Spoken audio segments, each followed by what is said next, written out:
Hello everyone.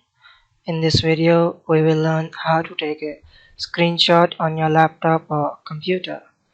Open Start menu, type in SNIP snip. This is a snipping tool by Microsoft. To take a new screenshot, click this new button and select the area which you want to capture. For example, I select this space. Now this image is captured. We need to save this, or we can either control V to paste it wherever we want, either that box. So we can save this by clicking this floppy disk and name it anything and save this.